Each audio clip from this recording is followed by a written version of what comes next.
The San Diego Regional Chamber of Commerce held its annual luncheon today. The event brings together all 5 of San Diego's congressional members for an unscripted discussion on hot-button issues. KUSI's Lauren Finney is here with the story. Lauren?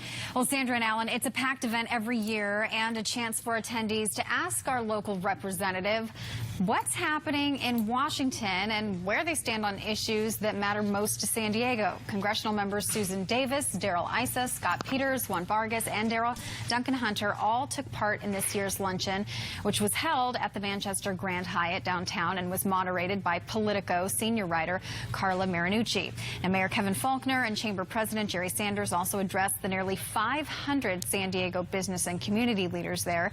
We had a chance to speak with the representatives about some of the issues they're working on for San Diegans, in particular how to keep our economy strong and create jobs.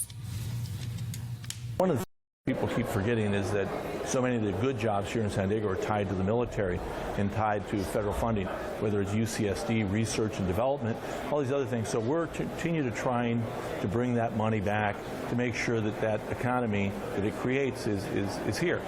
Well, I'm really concerned about what the Trump administration is doing with respect to the border. One of the most important things for San Diego's economy is cross-border trade. And we worked really hard to complete the infrastructure to make sure that there aren't border delays anymore that were costing us tons of money and tons of jobs. This whole notion of building a wall is counterproductive. The notion of a border adjustment tax is counterproductive for us.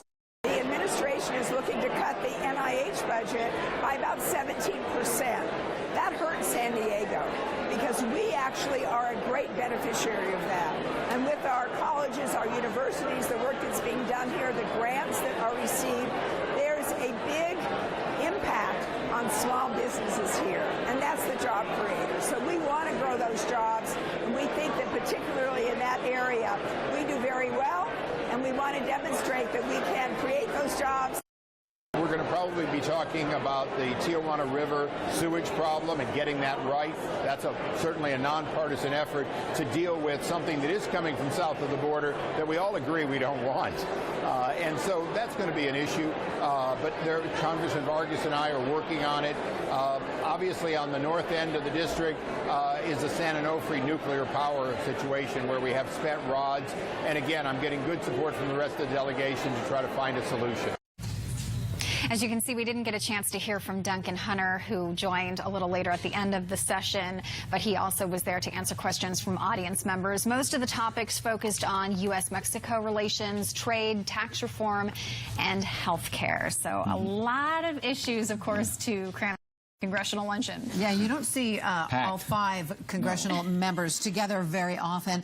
And I'm sure when it comes to San Diego, they're probably all on the same page. Right. It's just the difference of how to achieve those goals, right? And I think we talked to Mayor Faulconer, and I think one of the things that he said that was most important was that really when you're talking about what's best for San Diego, it's a nonpartisan issue. It's not about Republican or Democrat. It's about what's best for San Diego. We may just have different ways of getting that done. You got to look at the big picture. Exactly. All right. So this is a really important event to get all 5 of them together. Yeah. Good Thank you, deal. Lauren. Thanks.